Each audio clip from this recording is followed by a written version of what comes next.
All right, video number 101, ayahuasca. That is the subject of today's video. As always, like it, click the subscribe button or the subscribe bell icon, comment below. All those things help other people to see these videos. So what is ayahuasca? You may have heard of ayahuasca. People go on these ayahuasca journeys. They call it plant medicine. Really what it is a plant-based psychedelic. People go all the way to Peru to have these amazing spiritual, religious, whatever experiences that are life-altering. And some friends of mine found a place to do that here in California. And were telling me about it afterward. I didn't know they were going to do it, and they found it life-changing. And I said, oh, I've always wanted to do that. So I went and did it where they did it. And part of the reason I wanted to do an ayahuasca journey is not just because everyone talks about all these wonderful spiritual experiences that they have, but you know how life-changing it is, but they're regular everyday people. They're not mediums. So where I went, it was a controlled environment. It was somebody's very nice home. And there were about 12 participants, and the two people running the thing were not on anything. They were sober, or whatever you call it, to monitor all the rest of us. We were there overnight because it takes a while for it to get out of your system. So once you're there, you give them your keys so that you don't leave, because you certainly shouldn't drive when you're on a psychedelic. And so it was a very friendly environment. And I thought, so I went into it like this. I thought, well, if normal people are having these amazing experiences, what would it be like if I went into it, took ayahuasca and went into it as a medium, opening up as I do the spirit world when I do a reading? What would happen? And what I was hoping for, if I'm being honest, is more objective spiritual experiences rather than subjective. So subjective is in your head. I often see and hear things in my head, my mind's eye. And one time I've seen a person in spirit objectively, the way I'm looking at the computer right now. And sometimes I hear things as though they're shouted at a distance or shouted from outside my house. But mostly when I say I'm hearing something, it's the memory of something auditory. And so I was hoping for a more vivid mediumship experience or a more vivid spiritual experience where things were objectively obvious to me. So that's what I was hoping for. A more vivid experience, a spiritual experience. So that's how I went into it as a medium, hoping for something more vivid.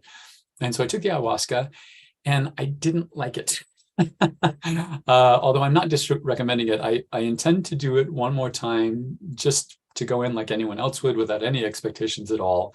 But here's why I didn't like it. I was aware of no one in spirit, no one at all. And that hasn't happened to me almost since I began doing mediumship. Like right now, if I reach for the spirit world, I can feel my mom and my dad's mom and my mom's father. I can feel them with me right now. And I can always feel somebody. And I was aware of no one. So it was kind of like temporarily, like, you know, if you put on a blindfold, you know, you'll be able to take off the blindfold and see. So that's what it was like right away. I'm like, okay, this is how this is going to be. But that shutting down that part of my brain, right? Because if you get really drunk, you shouldn't drive. And apparently if you take ayahuasca, you shouldn't do mediumship, which I wasn't trying to read anybody. I was just being open the way I do during a mediumship reading. So I did not have my vivid experiences like I wanted. However, I did have vivid isn't even strong enough a word, vivid hallucinations. I was, in a good way, I was walking through, most of it was me walking through childhood homes. And it's not like I was remembering them. It was literally like I was there walking through my childhood homes, to the point where I'm like, I remember that, like things I had forgotten. I was walking through these homes by myself. There was no one else there, seeing everything in detail as though I was walking through the house that I was sitting in while doing the ayahuasca thing. So that was really interesting. And then and then also the house where I did this had an atrium in the middle of it. So if you walk out to the atrium, you're outside, but you're surrounded by the house. You can't get to an atrium from the yard. You have to go through the house to get to this interior courtyard almost. So I'm in this atrium and I was taking a shower. It was nighttime. It was in the high 80s. It was a really warm night. Felt really good. And somebody brushed my arm and I was like, nah, because I thought I was alone. And I wasn't actually in the atrium showering. I was sitting on a couch in front of a fireplace. And someone asked me if I wanted some water. And I laughed. And I thought that was very funny because the showering in the atrium was as vivid as walking through my childhood homes. But when I was telling the people who ran this the next morning afterward, I was a husband and wife. The husband said, oh, that's really interesting because we're going to put an outdoor shower in the atrium. We just haven't done it yet. So that felt almost like a predictive thing. Like, I wonder when I go back to do it a second time, whenever that is, if there will be a shower in the atrium. I don't know. So that was interesting.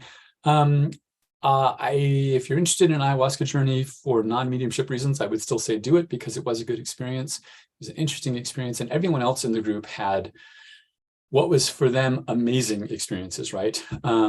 Like one woman had what I would call a visitation from her grandmother, and it was very healing, and they were really close, and she was crying very happy tears about that.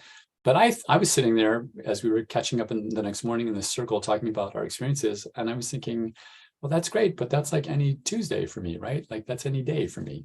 So so that was that. So I was disappointed because of my expectations going into it. So I want to do it without expectations, just like a normal person. So it did not enhance mediumship. In my case, it shut it down, which I didn't think was possible. That's also part of what bothered me, because I thought, well, how that shouldn't be possible. But then again, if you close your eyes, you can't see, right, until you open them again. So it is possible, I think, to shut off that part of your brain, or that perception, temporarily shut off that perception. So yeah, it's like a blindfold. Anyway, I don't have much else to say about ayahuasca. It was not a bad experience, but it was totally unrelated to mediumship. So maybe when I do it again, whenever that is, I'll do a follow-up video, maybe, I don't know. So we'll see. Next video, I want to talk about how I get sensory input from the spirit world. Because just like I said a minute ago, when I get auditory things, a lot of times when I say I'm hearing such and such, really I'm remembering a given sound, or a sound will pop into my head. So the example I can give you is a visual stimulus, for example, can give you an auditory sensation. I was watching, someone had Star Wars on television where I was at recently, and it was muted. And there was a lightsaber. Somebody turned on a lightsaber and they started fighting. And when the lightsaber went on, I heard that sound effect was in my head. It just happened. So that visual stimuli induced an auditory effect in my brain, and you probably know what a lightsaber sounds like. So even though it was muted, I could hear it, right? So that's the kind of thing. I want to talk about how spirit uses my senses during reading. Anyway, that's all for this week. Tune in next week. Thank you for watching this time. And yeah, I guess we'll please comment below, click the subscribe button, and we'll see you not next week, because I don't do them every week now, but next time. Thanks.